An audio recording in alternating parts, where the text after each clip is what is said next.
Bom, pessoal, vamos dar sequência aí no treinamento de maternidade, falando do manejo do leitão recém-nascido, né? Então, a partir do momento que o leitão nasce, né, e cai no meio ambiente, a gente tem que ter uma série de cuidados com o mesmo para que a gente consiga desmamá-lo de forma com boa qualidade, com bom índice e tenha um ótimo desempenho na maternidade, né? Então, propriamente dito, o leitão nasce envolvido, cada leitão tem a sua placenta única e exclusiva e dentro de cada placenta é envolvido pelo líquido amniótico. Então, quando se rompe a bolsa e o leitão inicia o processo de parto, a partir do momento que ele nasce, ele está molhado, né? A gente precisa realizar o procedimento de secagem desses leitões e nós temos aí algumas opções no mercado de trabalho, tá?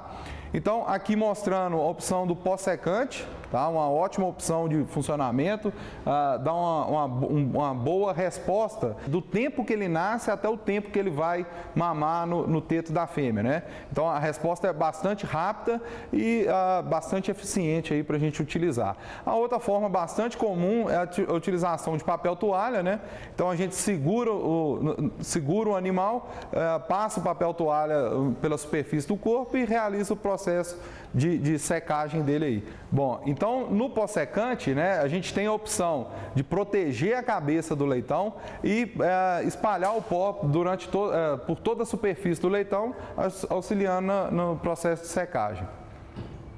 Aqui mostrando para a gente, né, algumas opções que o pessoal utiliza nas granjas, né, é uma forma de decúbito do leitão. Então, posiciona o leitão, expõe ele fica travado e realiza o processo de amarração do umbigo, tá, e o corte e a esterilização. A outra opção é segurando ele pelas mãos, né, pendurado. A gente realiza aí a amarração do umbigo, o corte e a desinfecção. Uma opção bastante prática que a gente utiliza em algumas granjas é o processo da forca, né? A gente cria um cordão e passa esse leitão dentro do cordão, né, da forca e realiza os processos de amarração de umbigo e esterilização. Então, o que acontece? Aqui a gente fica de forma muito mais prática, né, a exposição do umbigo para a realização dos processos. A gente pode associar essa forca a uma balança, né? Ela pode ser digital ou ser analógica, né, com ponteiro, para a gente poder realizar a pesagem individual dos leitões. Então, é uma forma de facilitar o apontamento do peso ao nascimento de cada leitão, né, facilitando a determinação futura, as análises futuras, do índice de leitões de baixa viabilidade que eventualmente estão ocorrendo na maternidade dentro do processo. Aqui mostrando para a gente, né, eventualmente o processo de corte, né, após a amarração, a gente deve deixar em torno aí da base do umbigo, em torno de 2 a 3 centímetros, tá, de distância, realizar a amarração, cortar em torno de aí meio centímetro após a amarração e fazer a desinfecção, né? A gente coloca em solução desinfetante para evitar a contaminação do cordão umbilical, né, do coto umbilical e eventualmente aparecerem processos de inflamação e infecção do umbigo. Aqui mostrando, ó, o processo de onfalite, né, inflamação e infecção do umbigo, né, por uma desinfecção, por uma contaminação do cordão umbilical. Processo de desinfecção, muitas vezes, não bem realizado. Aí aqui mostrando a outra opção, né? Após o término do nascimento, muitas granjas utilizam a balança com o caixote e pesa toda a leitegada e anota o peso total da leitegada. O importante, pessoal, é não fazer única e exclusivamente essa anotação por simplesmente fazer, né? A gente tem que levantar o dado e usar ele da forma mais efetiva, mais eficiente, para nos trazer retorno em termos de resultado dentro da maternidade. Então, pesar individual ou pesar a leitegada é uma ferramenta muito importante nas tomadas de decisão que a gente faz para a sobrevivência dos leitões e principalmente nos programas de arraçoamento gestacional. Então, o processo secar, amarrar, cortar e desinfetar o umbigo, pesar e preencher na ficha de parto de cada matriz, né? A gente deve, aí, após esse processo, realizar o procedimento de ajudar os leitões a mamar, né? Em leitegadas numerosas, aí, proceder ao revezamento da mamada de colostro. É fundamental a gente realizar a marcação dos leitões que já mamaram o colostro e revezar com os leitões que ainda não mamaram o colostro, dada a importância da imunidade adquirida pela mãe, né? Passada pela mãe através do colostro. Então, importante também, não deixar os leitões passar frio dentro do escamoteador ou dentro do ambiente da cela da maternidade, tá? A importância de reduzir os natimortos intrapartos, né, com os manejos adequados de assistência ao parto, evitar hemorragia e infecção do umbigo por processos de amarração deficientes, tá? Realizar o treinamento de todo o pessoal na sua execução e, importante, uniformizar a ingestão da imunidade e principalmente de energia. O colostro serve tanto como fonte de passagem da imunidade para o leitão, quanto fonte de energia, né? de energia prontamente disponível, de alta digestibilidade e que vai possibilitar ele a ganhar o rumo da lactação e continuar mamando na sua mãe. Bom, aqui mostrando, né, a gente deve tentar evitar esse tipo de ocorrência, né, mostrando um CRIP extremamente desfavorável ao leitão, com muita umidade, ocorrência de processos infecciosos de diarreia, tá? Tentando buscar aí um ambiente muito mais prazeroso ao leitão, um ambiente mais confortável e que ele vai crescer, desenvolver adequadamente, sem nenhuma ocorrência sanitária. Aqui mostrando o que a gente deve buscar dentro do escamoteador, né? Um ambiente limpo, claro, iluminado, bem aquecido, né? Que seja prontamente acessível ao leitão e tentar evitar ambientes como esse aqui com extremo grau de elevação de umidade, né? Isso predispõe à ocorrência de inúmeros problemas sanitários. Bom, falando da uniformização dos leitões após o nascimento, né, a gente deve observar, né, sempre proceder à uniformização antes das 24 horas após o nascimento. Então, a gente garante que efetivamente os leitões mamaram o colostro nas 6 primeiras horas após o parto e até no máximo aí 10 a 24 horas de parto, a gente procede o processo de uniformização dos leitões.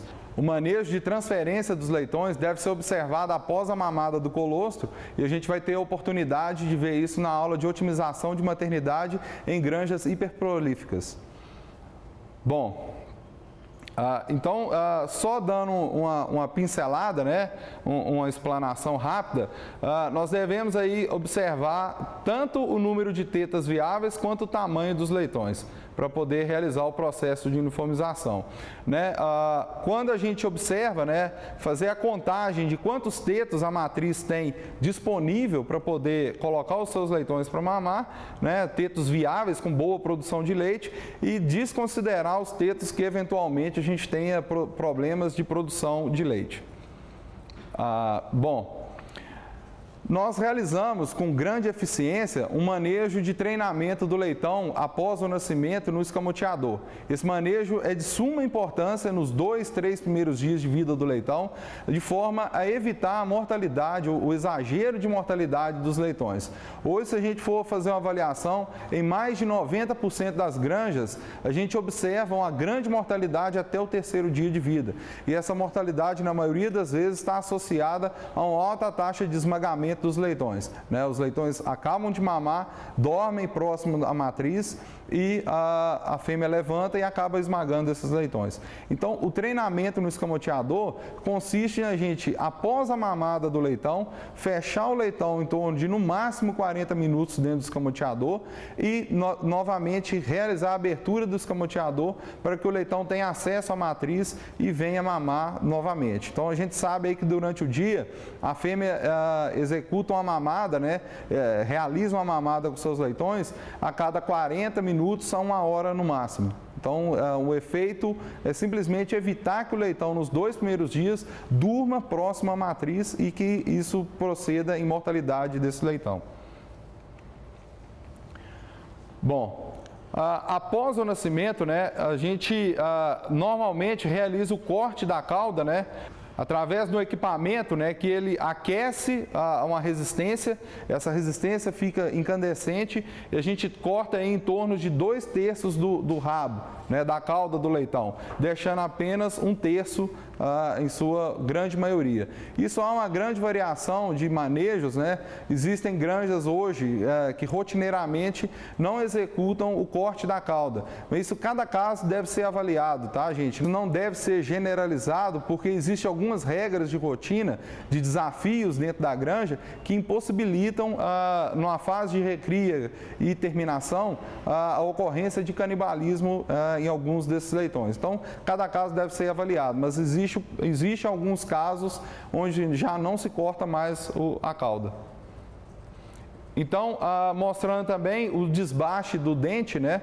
Os dentes incisivos, normalmente nós temos aí o desbaste de em torno de 1/3 do comprimento do dente, né? Nessa marcação a gente pode ver bem, então a gente retira esse 1/3 e mantém 2/3 do dente presente.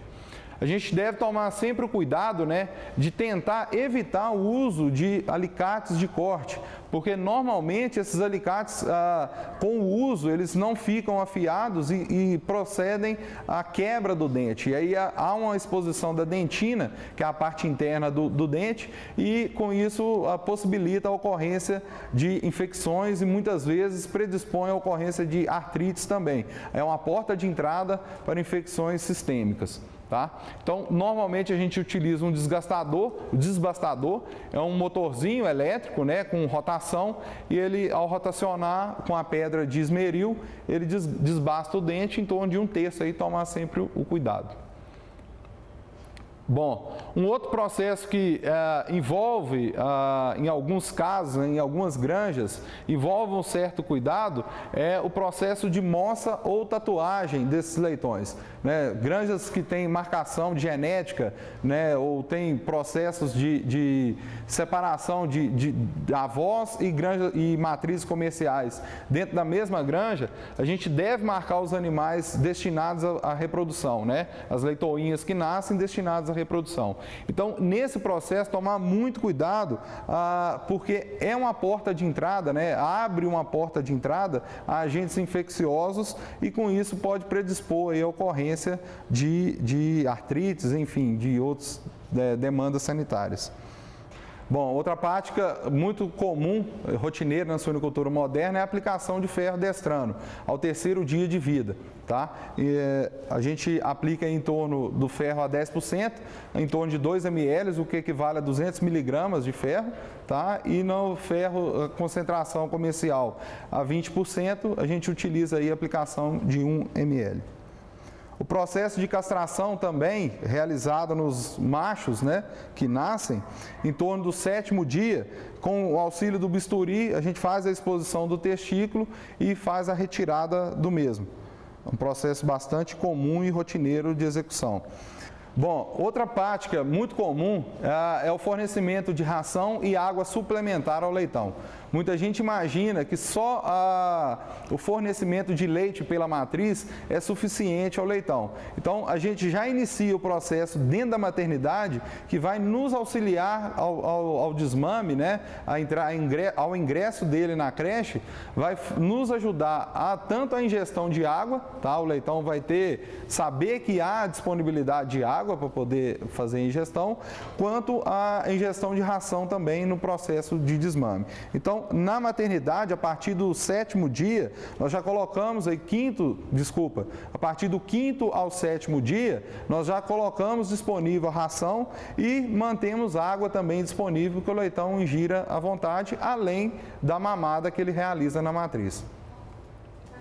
Bom, o outro processo importante, pessoal, na uniformização, que deve ser considerado, é a avaliação pelo tamanho do leitão, tá? Então, normalmente, há algum tempo atrás, era muito comum a gente proceder à uniformização dos leitões por tamanho. Então, leitões pequenos a gente manteria nas fêmeas, numa única fêmea, leitões médios e leitões grandes, né? Esses separados, né, de cada fêmea. Hoje em dia a gente sabe que é uma forma muito mais eficiente de aproveitar a produção de leite que essa matriz tem disponível, a gente uniformizar não pelo tamanho, mas assim dentro da mesma leitegada a gente ter disponível tanto leitões grandes quanto médios quanto pequenos. O olho da gente deve acostumar a esse processo de desuniformidade no manejo inicial, tá? Por que disso? A gente sabe que na produção de leite da matriz, a gente tem bem distinto que os tetos anteriores ou os tetos da frente, né, produzem maior volume de leite durante cada ejeção, cada mamada que é executada. A gente sabe que os tetos posteriores, né, ou os tetos de trás, produzem uma quantidade menor de leite. Então, se você imaginar uma porca na natureza, os leitões se organizam de forma a distribuir o seu tamanho. Então, leitões grandes, obrigatoriamente a natureza seleciona e ficariam na frente, porque disponibilizam mais quantidade de leite e necessitam de maior quantidade de leite na mamada, e os leitões menores ficam no teto de trás. Normalmente, a gente procede apenas a retirada do excesso de leitões da matriz, sempre observando a retirada de leitões grandes em detrimento aos leitões pequenos, porque os leitões grandes conseguem entrar em outra matriz e disputar o teto até fazer a sua marcação do teto para a mamada. Se a gente pega um leitão pequeno e transfere ele para a fêmea, para outra fêmea, ele vai chegar nessa fêmea já com baixa reserva de energia, né?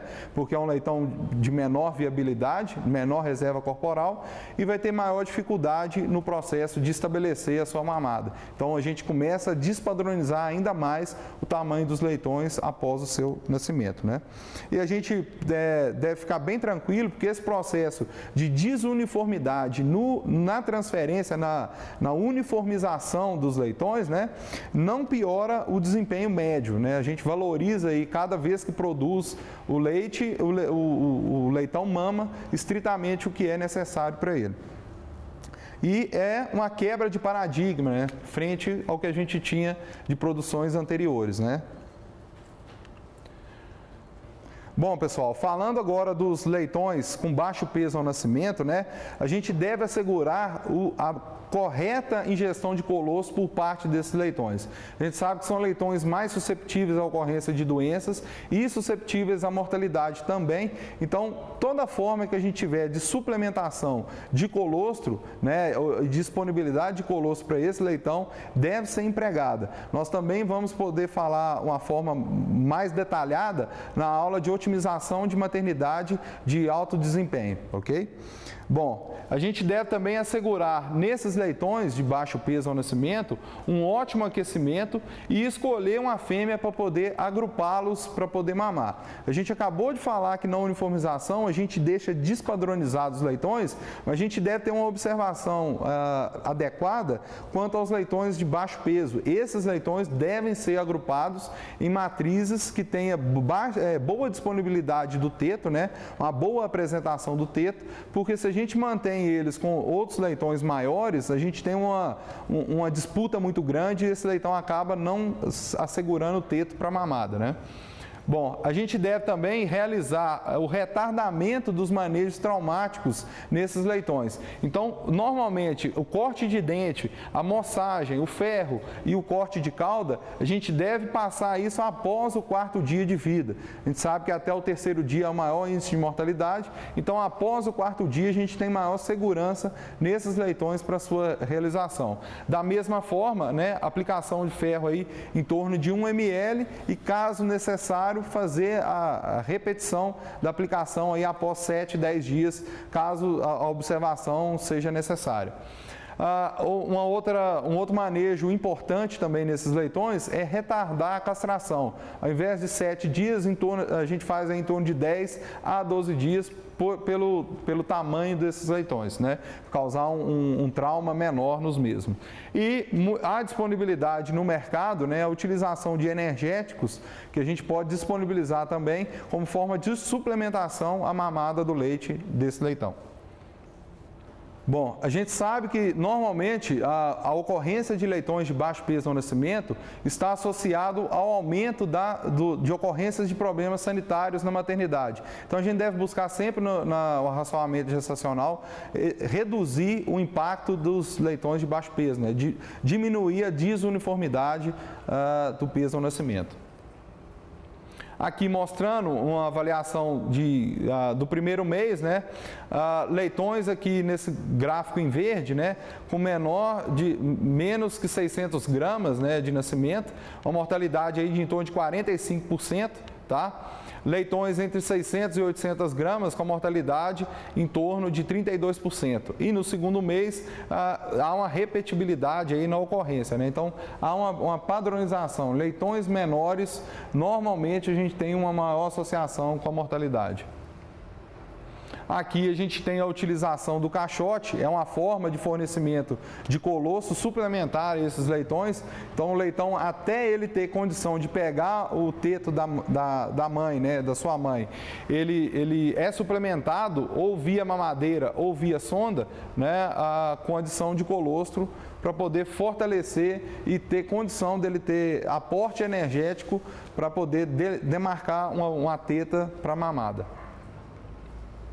Se a gente for pensar um outro fator, né, imaginando em termos de produtividade da fêmea, né, do aparelho mamário, a gente deve predispor a ocorrência, a gente deve tentar evitar a ocorrência de estresse térmico na maternidade.